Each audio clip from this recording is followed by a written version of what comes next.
मित्रांनो, मूलाधार चक्रापासून सुरू झालेला आपला हा आध्यात्मिक प्रवास आज त्याच्या अंतिम शिखरावर पोचला आहे. आता आपण अशा एका ऊर्जा केंद्राबद्दल बोलणार आहोत, जिथे पोचल्यावर जगातील सर्व सुख, दुःख आणि चिंता क्षुद्र वाटू लागतात. तुम्ही कधी अशा व्यक्तीला पाहिलं आहे का, जिच्या सहवासात आल्यावर तुम्हाला आपोआप शांत वाटतं? ते तेज येतं तुमच्या डोक्याच्या वर असलेल्या सहस्रार चक्रातून. आज आपण मानवी शरीरातील त्या सर्वोच्च द्वाराबद्दल जाणून घेणार आहोत, ज्याला मोक्षाचे द्वार असं म्हटलं जातं. तर सहस्रार चक्र म्हणजेच क्राउन चक्र याचं अफाट स्वरूप आहे. ते स्वरूप मी अगदी तुम्हाला मोजक्या शब्दात सांगणार आहे. तर क्राउन चक्र म्हणजे काय? तर ज्याच्या 1000 पाकळ्या आहेत असं कमळ हे त्याचं प्रतीक आहे. हे चक्र तुमच्या टाळूच्या मध्यभागी स्थित असतं. त्याचा रंग शुद्ध पांढरा किंवा जांभळा असतो.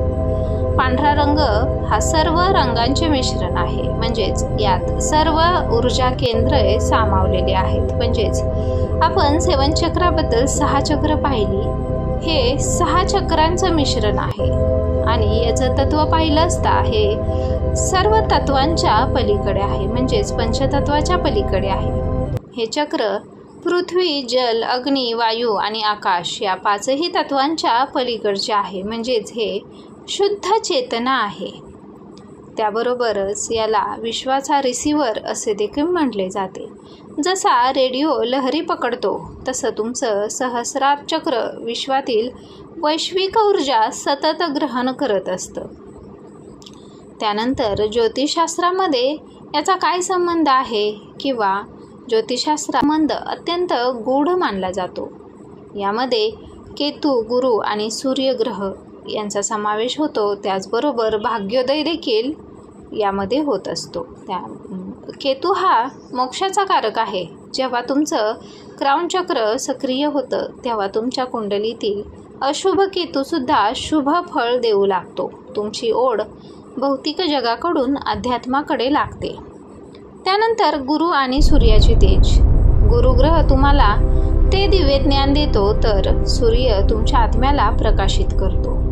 ज्यांच्या कुंडलीमध्ये गुरु आणि सूर्याची युती असते त्यांना या चक्राची अनुभूती लवकर येते. म्हणजेच त्यांचं हे चक्र पटकन लवकरात लवकर जागृत होतं. त्यानंतर नशिबाचे द्वार उघडते ते या चक्रापासूनच. म्हणतात जेव्हा क्राउन चक्र जागृत होतं तेव्हा व्यक्तीचं प्रारब्ध बदलण्याची ताकद निर्माण होते, कारण ती व्यक्ती थेट ब्रह्मांडाच्या ऊर्जेशी जोडली जाते.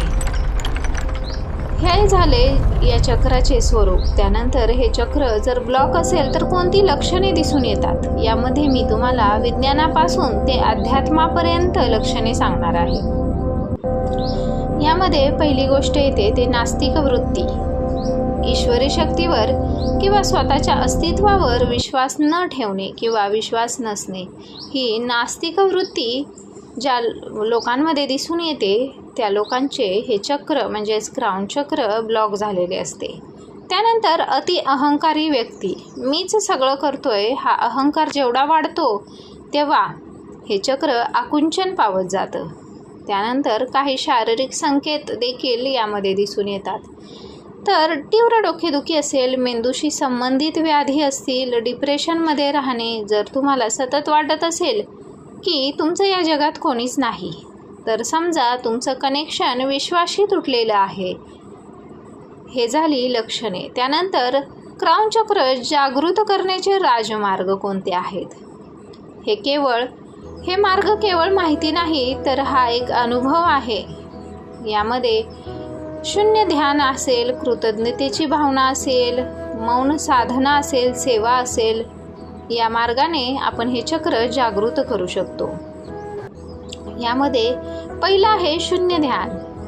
पाठीचा कणा ताठ ठेवून बसा आणि डोक्याच्या वरच्या भागात एक तेजस्वी प्रकाशाची, पांढऱ्या प्रकाशाची कल्पना करा.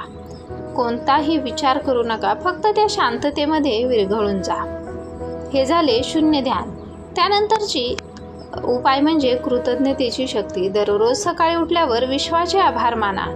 मीपणा सोडून मी या विश्वाचा एक छोटासा भाग आहे याची जाणीव स्वतःला राहू द्यात. हा झाला दुसरा उपाय. त्यानंतर तिसरा उपाय आहे मौन साधना. शब्दांच्या पलीकडे गेल्याशिवाय क्राऊन चक्र उघडत नाही. आठवड्यातून एक दिवस शक्य नसेल तर किमान 1 तास तरी पूर्णपणे मौन पाळा. आपण जेवढे कमी बोलतो तेवढी आपली एनर्जी सेव्ह होत असते. त्यानंतर सेवाभाव. निस्वार्थ भावनेने केलेली सेवा या चक्राला सर्वात वेगाने सक्रिय करते. त्यानंतर अनुभूती. जेव्हा मीपणा संपतो आणि देव सुरू होतो, जेव्हा हे चक्र व्यक्तीला पूर्णपणे उमलतं, तेव्हा काय होतं? व्यक्तीला काळाचे भान राहत नाही. त्याला भूतकाळ किंवा भविष्याची चिंता उरत नाही. त्याला प्रत्येक कणाकणात ईश्वर दिसू लागतो. अशा व्यक्तीला स्थितप्रज्ञ म्हणतात. हेच ते अवस्था असते जिथे संत आणि ऋषीमुनी तासनतास ध्यानात बसून परमसुखाचा अनुभव घेतात. तर मित्रांनो, मूलाधार चक्रापासून सुरू झालेला आपला हा 7 चक्रांचा प्रवास आज इथे पूर्ण होत आहे. हे केवळ व्हिडिओ नव्हते, तर तुमच्या आयुष्याला नवी दिशा देणारे 7 टप्पे होते. तुम्हाला ही पूर्ण सिरीज कशी वाटली आणि तुमच्यात काय बदल जाणवले हे कमेंटमध्ये सांगायला विसरू नका. आपल्या प्लेलिस्टमध्ये जाऊन तुम्ही पुन्हा एकदा सर्व चक्रे पाहू शकता. अशाच नवनवीन विषयांसाठी जोडले राहा. नवीन असाल तर चॅनेलला सबस्क्राईब करू. पुन्हा भेटूया अशाच एका नवीन प्रवासामध्ये. धन्यवाद.